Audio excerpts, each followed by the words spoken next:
श्रीरुद्राय नमः।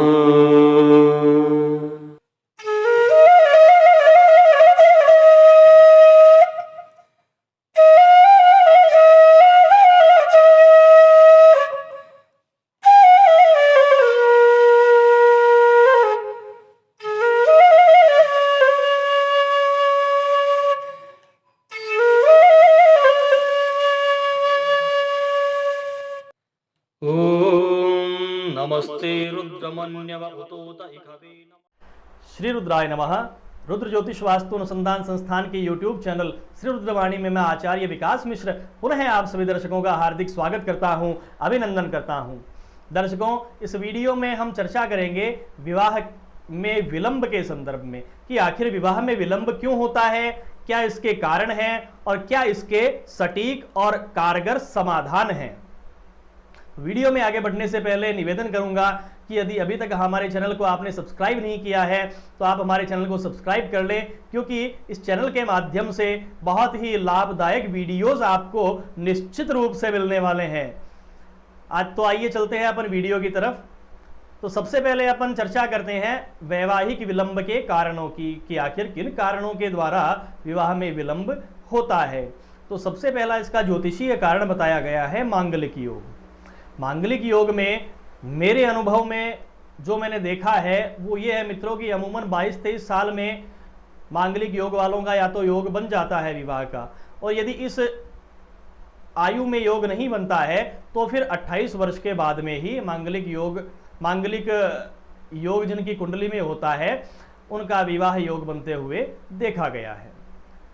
तो मांगलिक योग होता क्या है? वैसे इस नाम से तो सब परिचित है, लेकिन यह वास्तव में क्या होता है तो मानसागरी ग्रंथ कहता है कि लग्ने व्यये च पाताले जामित्रे चाष्टमे कुजे कन्या भर्तु विनाशाय भर्ता कन्या विनाशकः।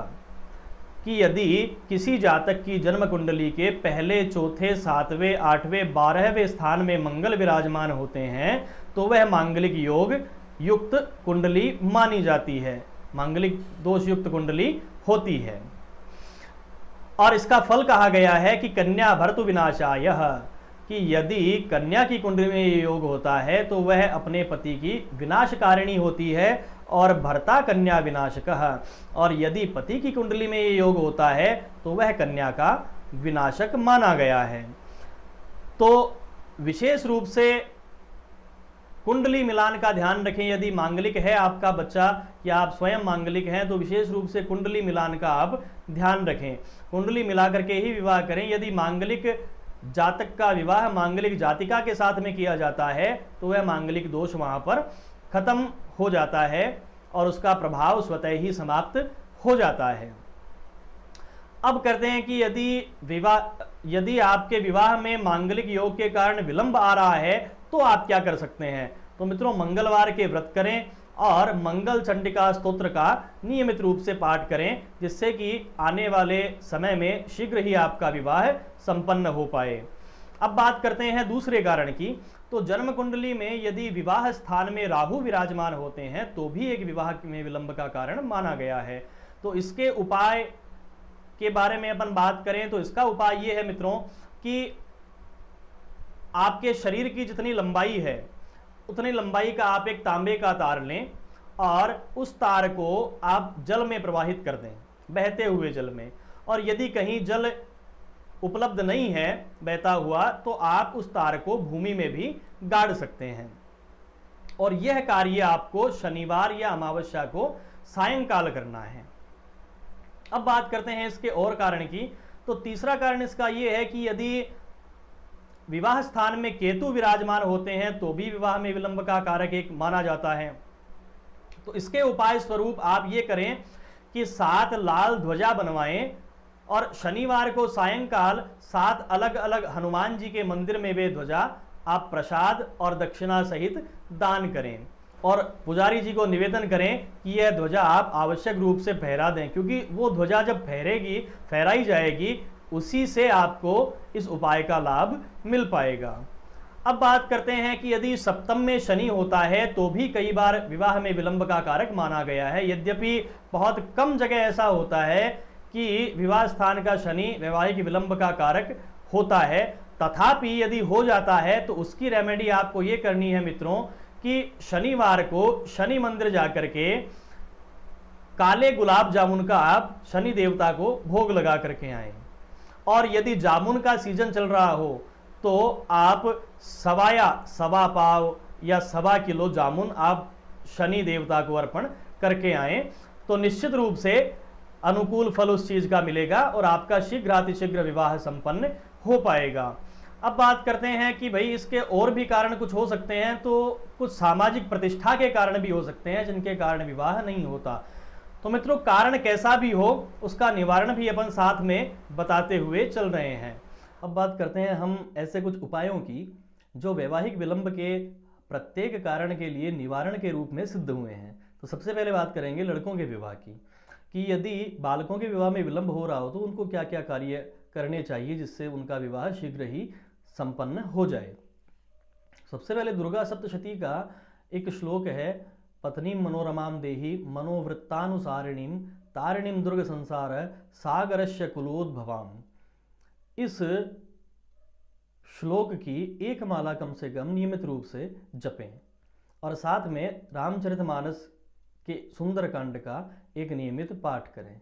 दोनों साथ में ही चलाएं और किसी भी पंचमी, दशमी या पूर्णिमा से यह कार्य प्रारंभ किया जा सकता है और अनवरत रूप से 27 दिन तक ये कार्य करना है। उसके बाद में भले ही एक बार बंद कर सकते हैं। निश्चित रूप से आपका वैवाहिक विलंब दूर होगा और शीघ्र ही सुलक्षणा पत्नी की प्राप्ति होगी। इसके साथ में आप डायमंड या ओपल पहन सकते हैं, यह भी आपके लिए विवाह सुख के लिए बहुत ही अच्छा रहने वाला है। सफेद रंग का अधिक प्रयोग करें और शुक्रवार को लक्ष्मी जी को सायंकाल एक लाल चुनरी चढ़ा करके और गाय के दूध से बनी हुई किसी भी सफेद मिष्ठान्न का भोग लगाएं और उस मिष्ठान्न का प्रसाद कुछ थोड़ा सा ग्रहण करके और बाकी प्रसाद वहीं पर बांट दें। यह कार्य नियमित रूप से 7 शुक्रवार अवश्य करें। और सोमवार को भगवान शंकर का अभिषेक करके एक गौरी शंकर रुद्राक्ष जरूर आप धारण कर सकते हैं। इससे भी आपका वैवाहिक सुख जल्दी ही नजदीक आएगा और शीघ्र ही विवाह में होने वाली बाधाओं का शमन होकर के सुलक्षणा पत्नी की प्राप्ति हो पाएगी। अब बात करते हैं अपन लड़कियों के लिए कि बालिकाओं के विवाह में विलंब हो रहा हो तो वे क्या करें। सबसे पहले बालिकाएं भगवान शंकर की आराधना प्रारंभ करें। भगवान शंकर के ऊपर जल चढ़ाएं और जल में थोड़ी सी हल्दी मिला लें। उस हल्दी मिश्रित जल को भगवान शंकर पर चढ़ाएं और माँ पार्वती और भगवान शंकर का ग्रंथि बंधन, जिसको अपन अपनी भाषा में गठजोड़ा कहते हैं, गठजोड़ा ग्रंथि बंधन करें और भगवान शंकर की पूजा आदि करके आरती करें और माँ पार्वती को जय जय गिरिबर राज किशोरी जय महेश मुख चंद चकोरी, ये रामचरितमानस के बालकांड के अंतर्गत कुछ चौपाइयाँ हैं, इनका आप जरूर से पाठ माँ भगवती को सुनाएं। यह बहुत ही अच्छा रहेगा और इससे जो भी वैवाहिक बाधा आ रही है आपके, वो बाधा शीघ्र ही दूर होकर के आपको एक अच्छे वर की प्राप्ति होगी। इसके साथ में एक पीला पुखराज या सुनैला गुरुवार को धारण करें, यह भी बहुत अच्छा रहेगा। पीले रंग का आप अधिक प्रयोग करें और विशेष रूप से घर के वायव्य कोण में जरूर से शयन करें, क्योंकि वायव्य कोण उत्तर पश्चिम कोना है, वायु का कोना है, तो वो कोण अच्छा रहने वाला है। शीघ्र ही विवाह योग आपका वहां से बनने वाला है। गुरुवार का व्रत और केले की पूजा जरूर से करें। शनिवार को पीपल की पूजा करें और 7 परिक्रमा जरूर से करें। गणेश जी को 21 दिन तक 21 दुर्वांकुर अर्पण करें। यह उपाय आप सभी के लिए बहुत अच्छे रहने वाले हैं। इससे शीघ्र ही आपको एक अच्छे वर की प्राप्ति होगी।